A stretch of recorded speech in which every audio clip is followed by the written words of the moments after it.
Pamban bridge మీద నుండి bus వెళ్తుంది. మార్నింగ్ టైంలో అయితే బాగుంటుండే, కానీ ఏం చేద్దాం, ఇదిగోండి మనం ఇక్కడ దిగాలి. రామేశ్వరంకి అయితే రీచ్ అయ్యాము. ఇక్కడ నుండి మనం టెంపుల్ దగ్గరికి ఆటోలో వెళ్ళాల్సి ఉంటుంది. ఆటోకి 100 రూపీస్ తీసుకుంటారు. మనం ఎక్కడైతే రూమ్ బుక్ చేసుకుంటామో అక్కడికి తీసుకెళ్తారు. లేదు అంటే రూమ్ చూపించండి అని కూడా చెప్తే వాళ్ళు చూపిస్తారు. మేమైతే ఎలాంటి రూమ్ బుక్ చేసుకోలేదు, డైరెక్ట్గా ఆటో వాళ్ళని అడిగితే వాళ్ళు చూపెట్టారు. చాలా తక్కువ ప్రైస్లో ఉంది. హలో ఫ్రెండ్స్, నమస్తే. ఈరోజు మనం భారతదేశంలోని చార్ధామ్ యాత్రలో భాగంగా రామేశ్వరం ఆలయం దగ్గర అయితే ఉన్నాము. మనం నైట్ మేము వచ్చేసరికి 1 అయింది. సో మేము రూమ్ తీసుకున్నాము, టెంపుల్కి ఎదురుగానే రూమ్ తీసుకున్నాము. చాలా తక్కువ రేటు ఉంది, మరి అంత ఎక్స్పెన్సివ్ అయితే లేదు. 700 రూపీస్ తీసుకున్నారు అంతే. రూమ్స్ కూడా చాలా బాగున్నాయి. మీరు కూడా టెంపుల్కి సరౌండింగ్లోనే తీసుకోండి, ఎలాంటి ప్రాబ్లం అయితే ఉండదు. మంచిగా 2 మెంబర్స్ కానీ 3 మెంబర్స్ కానీ స్టే చేయొచ్చు. రూమ్ మాత్రం చాలా అద్భుతం. అండ్ ఇప్పుడు రామేశ్వరం ఆలయం గురించి కంప్లీట్ డీటెయిల్స్ తెలుసుకుందాము మనం. అండ్ రామేశ్వరం ఆలయం అనేది భారతదేశంలోనే అతి ముఖ్య పుణ్యక్షేత్రంలో ఒకటని చెప్పొచ్చు. ఎందుకంటే భారతదేశంలో ఉండే చార్ధామ్ యాత్రలో భాగంగా రామేశ్వరం ధామం కూడా ఒకటి. అసలు చార్ధామ్ యాత్ర అంటే ఏంటి అనేది కంప్లీట్ డీటెయిల్స్ అయితే మీకు చెప్తాను. ముందుగా మనం రామేశ్వరం ఆలయం గురించి అయితే కంప్లీట్ డీటెయిల్స్ తెలుసుకుందాం. అండ్ ఇక్కడ చూడాల్సిన ప్లేసెస్ ఏంటి అనేది మీకు అన్నీ ఒక్కొక్కటిగా ఎక్స్ప్లెయిన్ చేస్తాను. మనం ఆలయంకి ఎదురుగానే రూమ్ అయితే తీసుకున్నాము, మీకు చూపెడతాను. మేము రూమ్ వచ్చేసి 3rd ఫ్లోర్లో తీసుకున్నాము. 700 రూపీస్ ఉంది మాకు. సో చూడండి, అదిగోండి టెంపుల్ కనిపిస్తుంది మీకు ఇక్కడ నుండి. అదిగోండి కనిపిస్తుందా? సో మీకు దగ్గరలోనే ఉంది. మీరు ఇక్కడ తీసుకుంటే చాలా బెటరు. ప్రైస్ కూడా చాలా తక్కువ ఉంది. 700 రూపీస్ నుండి మ్యాక్సిమం టు మ్యాక్సిమం మీకు 1500, 1200 వరకు అయితే ఉంటుంది. అంతకంటే ఎక్కువైతే ఉండదు. ఏసీ అయినా కూడా 1500 లోపే ఉంటుంది. మీరు డెఫినెట్గా రూమ్ అయితే మాత్రం చాలా దూరం అయితే తీసుకోకండి. ఎర్లీ మార్నింగ్ లేచి గుడికి వెళ్ళి వచ్చేలాగైతే చూసుకోండి. రామేశ్వరం ఆలయానికి వెళ్ళాల్సిన ప్రధానమైన దారి ఇది. ఇప్పుడు మనం ప్రధాన గోపురం నుండి లోపలికి వెళ్తున్నాం.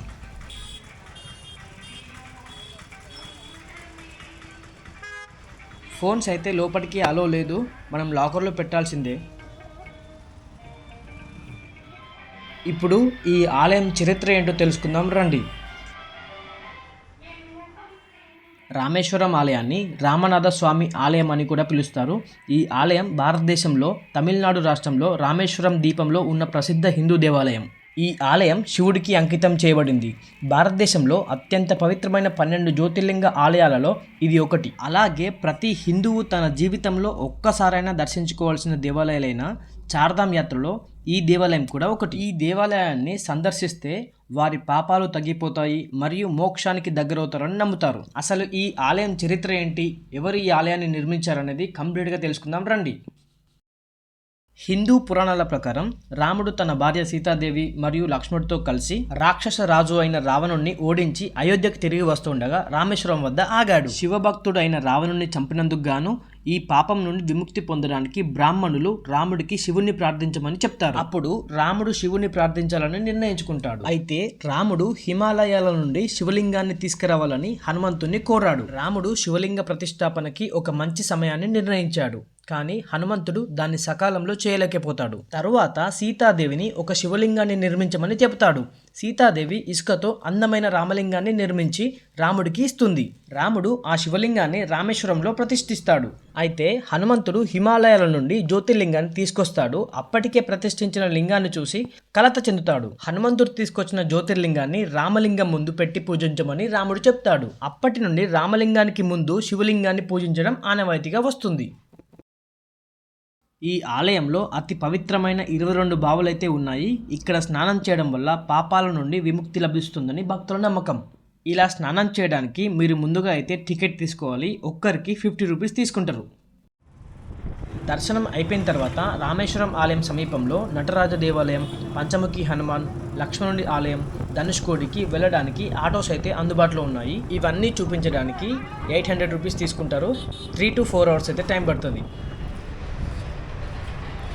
టెంపుల్ దర్శనం అయితే అయిపోయింది. సో ఇప్పుడు మేము ఆటోలో లోకల్లో సైట్ సీయింగ్ అయితే చూడడానికి వెళ్తున్నాం. సో ఆటో వచ్చేసి ఇదే. సో నెక్స్ట్ ప్లాన్ వచ్చేసి మొత్తం ఇది మేము మాట్లాడుకున్నాము, ఈ ఆటో మాట్లాడుకున్నాం. ఇప్పుడు మనం లక్ష్మణ తీర్థ ఆలయానికి అయితే వచ్చేసాము. ఈ ఆలయం రామేశ్వర ఆలయానికి కేవలం 1 కిలోమీటర్ దూరంలో అయితే ఉంటుంది. ఈ ఆలయం లక్ష్మణుడికి అంకితం చేయబడింది.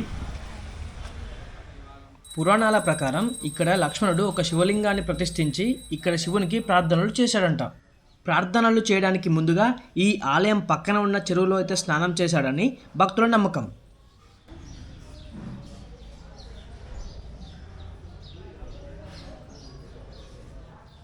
ఇప్పుడు మనం నటరాజ ఆలయానికి అయితే వెళ్తున్నాం. ఇప్పుడు మీరు చూస్తున్నది నటరాజ ఆలయం. ఈ ఆలయం కూడా రామేశ్వరం ఆలయానికి దగ్గరలోనే ఉంటుంది.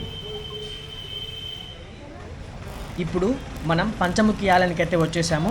ఇక్కడ హనుమాన్ మనకి పంచముఖిగా దర్శనమిస్తాడు.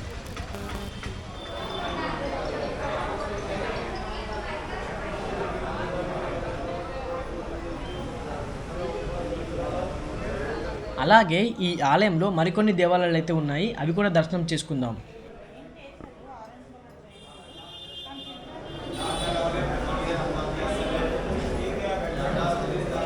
ఈ ఆలయానికి కేసీఆర్ గారు కూడా వచ్చి దర్శనం చేసుకున్నాడు. చూడండి, ఇక్కడ ఫొటోస్ కూడా పెట్టారు. అలాగే చాలామంది ప్రముఖులైతే ఇక్కడికి వచ్చి దర్శనం చేసుకున్నారు. ఇప్పుడు మనం రామతీర్థంకి అయితే వచ్చేసాము. రాముడు రావణాసురుని మీద యుద్ధానికి వెళ్ళే సమయంలో ఇక్కడికి వచ్చి పూజ చేశాడంట. అలాగే ఈ కొలంలో కూడా స్నానం చేశాడు.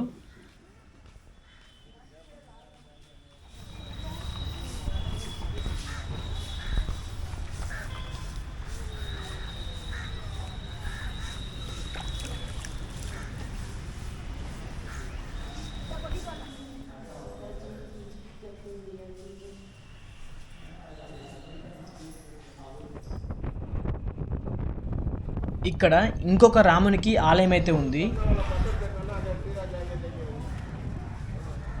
మనం ఇప్పటికీ కూడా రామసేతు కట్టడానికి వాడిన నీళ్లలో తేలియాడే రాళ్లను ఇక్కడ మనం చూడవచ్చు. స్వయంగా మనం ఆ రాళ్ళని కూడా తాకవచ్చు.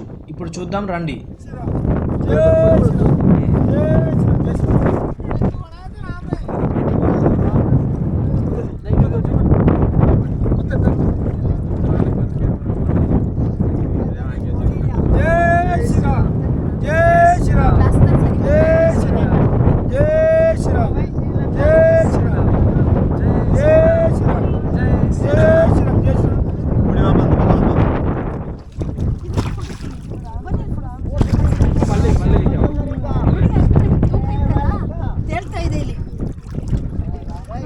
చూడండి, వాటర్ వేసినా కూడా తేలుతుంది. నేను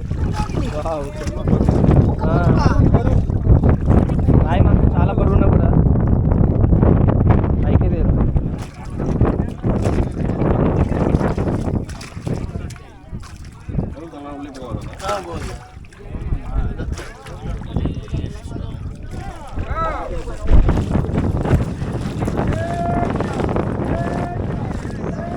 రాక్షస రాజు అయిన రావణుడి దగ్గర ఉన్న సీతాదేవిని తీసుకురావడానికి రాముడు కట్టిన వారధి రామసేతు ధనుష్కోటి దగ్గరికి అయితే ఇప్పుడు మనం వెళ్తున్నాం.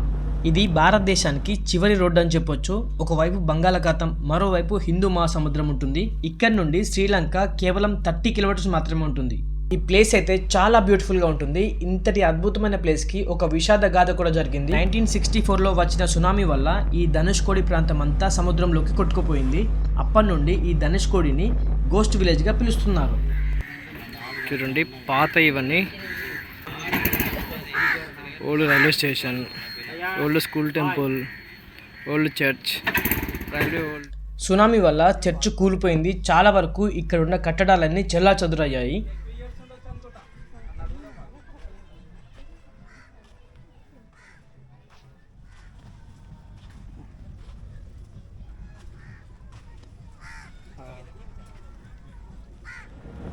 ఇప్పుడు ద లాస్ట్ విలేజ్ ఆఫ్ ఇండియాకి అయితే వచ్చేసాము.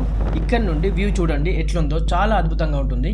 ఇక్కడ వెదర్ ఎప్పుడు ఎలా ఉంటుందో తెలియదు. ఒకసారి వర్షం పడుతుంది, ఒకసారి ఎండ కొడుతుంది. ఇప్పుడు వీడియో అయితే పూర్తిగా చూడండి.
ఓకే ఫ్రెండ్స్, ఈ వీడియో గురించి ఇంకా మీకు ఏమైనా డౌట్స్ ఉంటే కామెంట్ బాక్స్లో కామెంట్ చేయండి, పక్కాగా ఇన్ఫర్మేషన్ ఇస్తాను.